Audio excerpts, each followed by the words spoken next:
Good morning, Dubai. Happy Friday and Eid Mubarak to all of you. So today we got to have a sit down with Dr. Haider Ali, who is a family medicine. Yeah. Good morning, Dubai. Happy Friday and Eid Mubarak. We got to sit down with Haider Ali, who is a family medicine consultant, where we spoke about mental health and all of its challenges. And of course, this was applied to young adults and as well kids, don't forget.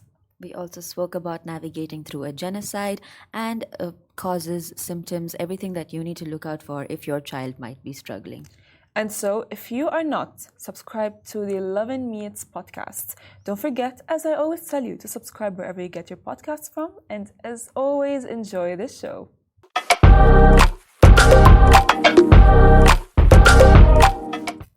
Welcome back to the Lovin Dubai show. Today's guest is Haider Ali, who is going to be talking to us all about anxiety and depression. Of course, if you guys are going into the Eid holidays, maybe you would want to start on a new note. So welcome to the show, Haider. Thank you. So glad that you are here.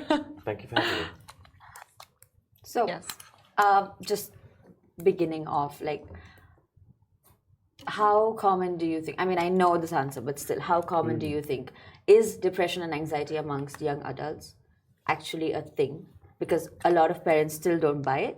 Sure. So is it really a thing? Well, as you say, I presume you do know a large part of the answer. Depression and anxiety is a big issue in both adolescents, children, and adults.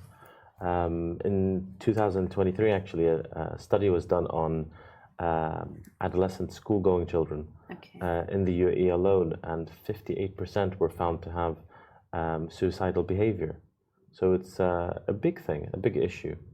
And not to go straight to the deep end there, but as a result of anxiety, depression, this actually is the second to third major cause of death in that group. So it's a big issue. A lot of the reason some families find it's tough to acknowledge that their kids may have mental health issues or are struggling is that it's still considered taboo in some cultures or seen as a weakness. Yeah. And that transgresses a lot of cultures, both Arab, Asian, and Caucasian groups, so Westerners. Yeah, I think as parents, sometimes you're in so much denial because you're like, I'm giving you everything. I'm giving you the food, the water, the shelter, the clothes, the love. So I assume I'm giving you the love, and suddenly...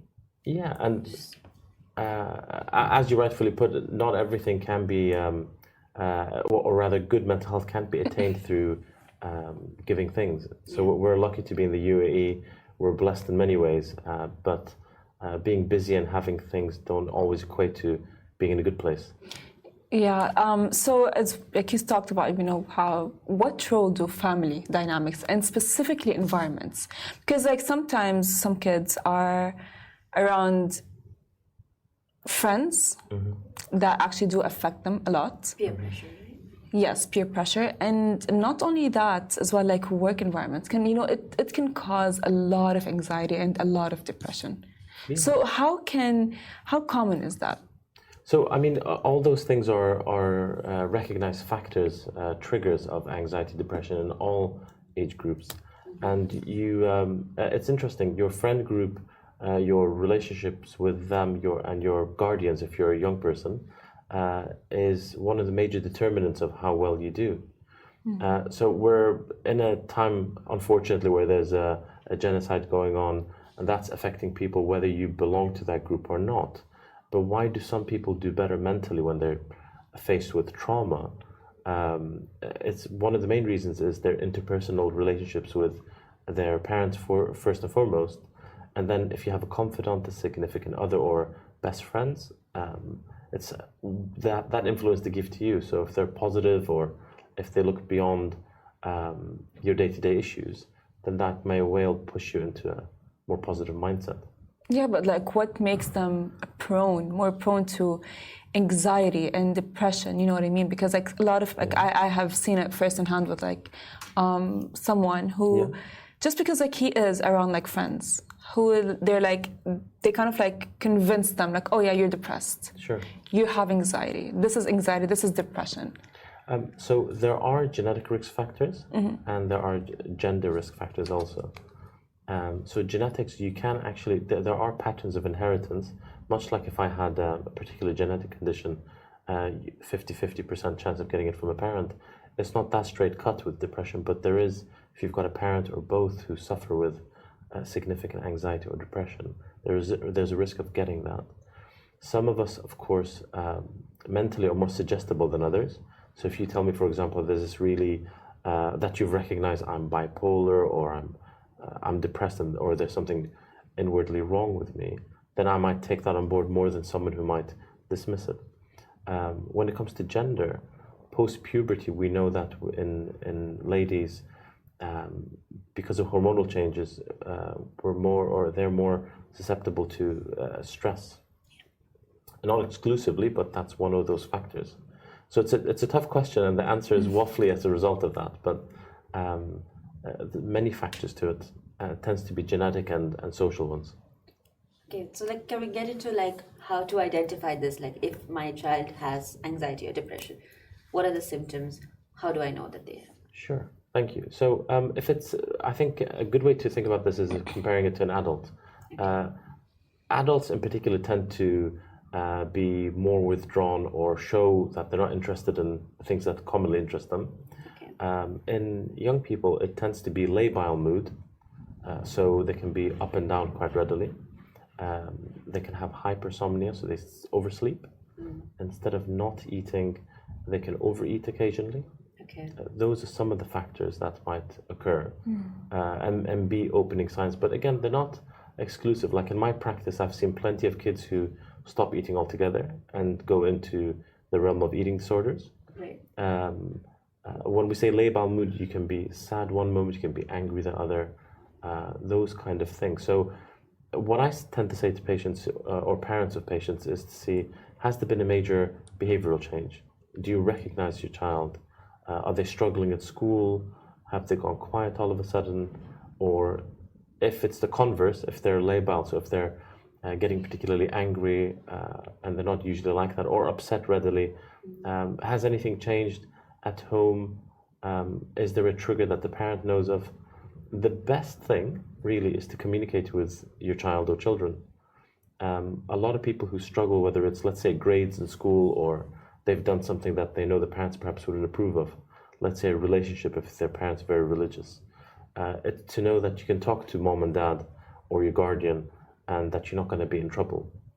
Because doing something that you feel is taboo, you can be quite isolating. You feel there's no one to speak to. Right. 100%. Yeah. So sometimes though, a child and parents, perhaps they have a strained relationship. You're right. And that time it's really hard for a young child because they don't know where they're going to get support from, or they don't have an adult to help deal with their issues, and so usually they keep it with themselves or they deal with it themselves. But like, do you have an idea for like what kids could do at that time when they don't? So if a young person doesn't have an adult that they have a good relationship with, right. We're lucky in the UAE where most schools, I would say, if not all, have a school nurse or a school counselor, absolutely, right. And that you can readily access. But that's a really good point, because if you don't have that good relationship with a figure that's responsible for you, that is one of the triggers for why you might be more suggestible or more at risk of these conditions. So yesterday, Annika and I have spoken about, how like TikTok has been, or social media, let's say, they diagnose the kids. Anyway, like there's a video like, oh, if you have these symptoms, you have anxiety. If you have these symptoms, you have depression. And the kids, they do go like, oh yeah, I do. Yeah. So I have depression, I have anxiety, and it's most of the time, because like we do see it, you know what I mean? Like, or like they go like, oh yeah, they Google it, why am I feeling this way? What are the symptoms of depression? A, B, C. They go like, oh yeah, I have that. How wrong is that? So TikTok, Instagram, all these kind of algorithms that are out there, there are new and modern Dr. Google. There is science out there, of course. There are facts there, but when it's out of context, it can be devastating. So you might have throat pain and Google something and think, I've got thyroid cancer, come back. And then, your day's ruined. So, there's been a lot of talk about putting restrictions on these platforms, met with a lot of resistance, of course, both from the people who run them and from people who want to access them. I think education really is really important, and people who are going to put out things of that nature should really have some backing. Maybe they're a healthcare professional or social worker, something. But I could go out and say, if you do X, Y, and Z, then it means such and such, and I might have no medical degree behind it. That's true. But a good following, and then people will believe it. 100%. So, following that question, what are some wrong misconceptions that you would say or you can tell us about, mental health? So, a lot of the times when young people have low mood, anxiety, or depression, doesn't mean they're going to have it all their life. A lot I found in my practice, certainly in the Emirates, is that they believe if you tell a physician or you get help for it, it'll stay on your record or it'll affect your academic or work options in later life. None of that's true. Everything we do is confidential, of course, and getting help is a brave thing. I think the people who come without being forced or encouraged have a lot of resilience, because it's very tough. I think I would struggle. And those who do come and are slightly pushed, they're brave too, because they've still made the decision to open up. The biggest misconception is that nothing will help, and whether they're on medication or counseling, that they'll always be this way, and that's almost never the case. Right. And let's say as an adult, I see another child struggling. How can I be there for them, and how can I help them? So if I had kids, which I don't, but if I did, and you saw my kids struggling because they hang out with yours or that kind of scenario, I think most adults wouldn't be ambivalent towards you speaking to the person responsible for them. Right. And saying, look, I've noticed X, Y, and Z, you might be aware of it already. They might not be, or they might not think it's a big issue, but if others are recognizing it and approaching it in a nice manner, then they might be open to looking further into it and think, maybe I need to, do something about this. And let's say, I'm gonna make it tougher because, what if the parents are not there? What if the parents are not, they're unable to help, maybe because they are dealing with their own issues, it's clearly a very broken, disruptive family, and the child is suffering, and the child is clearly facing the impacts. How do I help the child? So I'll give you a real life example without obviously mentioning names. A lot of us have deal with families that work long hours, and more or less the maids or something of that nature look after the kids or raise them in a large degree. They bring them to the clinic. They've got approval to bring them, and they're old enough to come with them, and that causes logistical issues. I think when we have that kind of situation, it's our responsibility to reach out and say, look, get that parent on the phone, request a meeting. Most physicians and healthcare professionals work weekends, fortunately, and there's always going to be a time to reach out. So if it's my situation, it's happened many times, I'll say, look, I'm in on Saturday, I can be in on Sunday. You have to take responsibility, because healthcare is a privilege. And if it's a scenario where you're not a healthcare professional, you notice something, let's say it's a neighbor's kid, then leave a note to say, look, we need to have a chat. Most of us have a relationship with our neighbors in our community, so it takes a village to raise a person, as they say. 100%. So there's no immediate first aid, perhaps, if a child comes and she's telling me that she's cutting herself and she's really upset. This seems like I've really had some experiences, but sure. Yeah. I mean, that scenario for me as a healthcare professional would be a red flag, and I would do something. Yeah. But as a general member of the public, I think raising the alarm would be important. With the parents, with the parents, and if the parents aren't on hand, then you're concerned, because I presume you don't have medical training, but if you're concerned that there's a risk to life, whether it's a superficial cut or otherwise, then I'd say call the police and get a healthcare professional to assess the situation. 100%, 100%. Hopefully that's rare an occurrence, though. But now I want to get back to adults. Sure. Because, of course, like we kids, they do go through a lot, right? But adults as well do go through a lot because like there's like work, they have families, there's a lot of responsibilities. And a lot of, by the way, of the adults who actually do face depression and anxiety, they do not recognize it. And how would you say that, what can help them recognize the fact that, hey, I need to slow down, take a step back and actually, do something about it? So insights is an issue sometimes when it comes to mental health, because it's like sitting in a bath and the water keeps getting warmer. You won't notice that you're being burnt, right?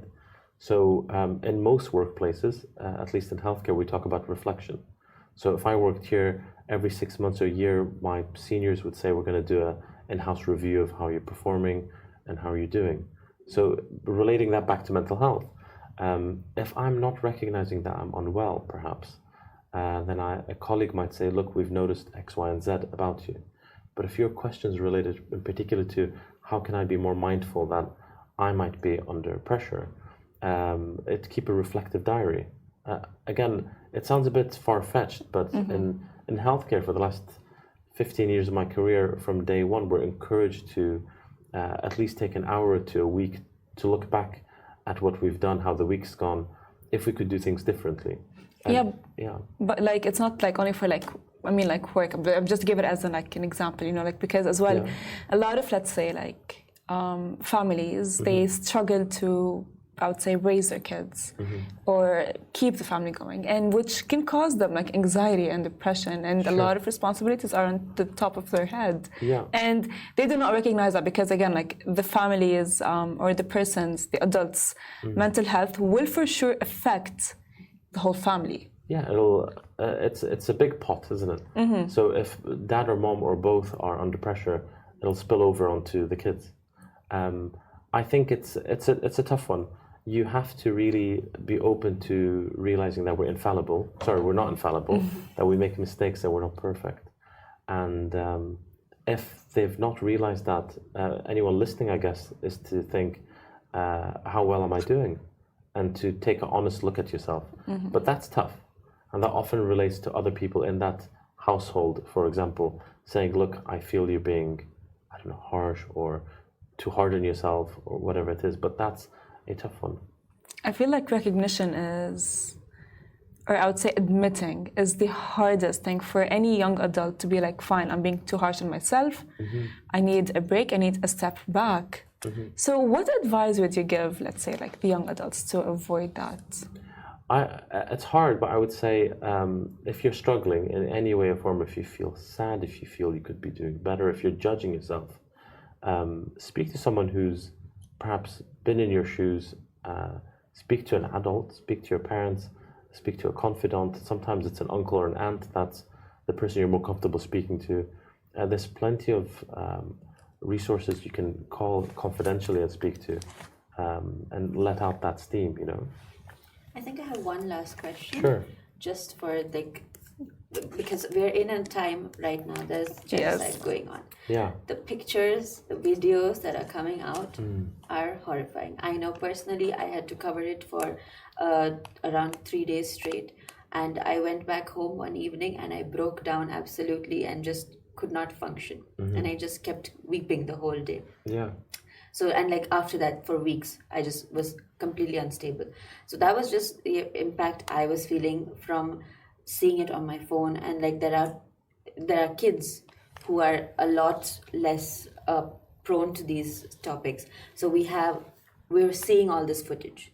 Plus climate change. There's a lot of climate anxiety that's coming in because kids don't, me for example, I don't know if I can look to a future, because in my head I'm wondering, maybe I won't even exist because of all the temperature changes and all of that. There's a lot of anxiety that comes in from there, and just in general, the general state of the world and all of this. So how, as a mental health practitioner, do you deal with these situations? How do you, what can we do to feel a little better? I know it's a privilege to be able to look away So I don't want to like Yeah. insensitively look away and be like, I don't have the mental capacity for this right now. But like, what can we do to make it better? I think it's a really important question. I think we all have a capacity. That's important. It's not.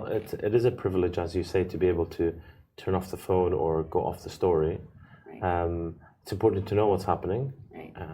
I think a lot of us, whether you're a medic or not, struggle because it's not normal. Don't want to get too political, but it's not normal what's happening, and I think Yeah, it's not. the world is opening its eyes finally. There's a lot of guilt as well if you think, do you know what, I've posted or I've looked and I don't have it in me, I'm going to end up like breaking down.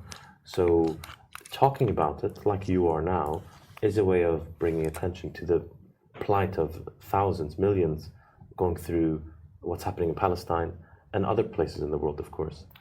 And that's one way to combat it. Talk about it. Talk about it, absolutely. And so we have, for the first time, a lot of parents come to us with that exact same question that their kids are asking them because, to my knowledge, Instagram, you can just sign up and you can say your age is whatever, and Yes. you can always see Yeah. what's happening. And that's causing a lot of issues with sleeplessness, Yes. behavioral outbursts, feeling, why do I deserve this and someone else doesn't? So a lot of issues are coming out of that, hence why this topic's so important. But whether it's climate change, whether it's the genocide that's occurring, I think the only thing to do is to talk about it, even if we can't see it all the time. And in that sense, I'd say don't be guilty because you're being mindful that you can only cope to this degree, and there's nothing wrong with that. Yeah, I think you're right because when talking about it, we're essentially building a community, and the only way to get through this is by going back to your community, I think, and staying more close knit. If And that makes sense. It That does. make sense? And if we draw that back to why do some people cope better than others, whether they're young or older, it's that interpersonal relationship they have. So as you say, community, you're not alone in seeing this, you're not alone in suffering. And talking about it may well bolster your own resilience in coping.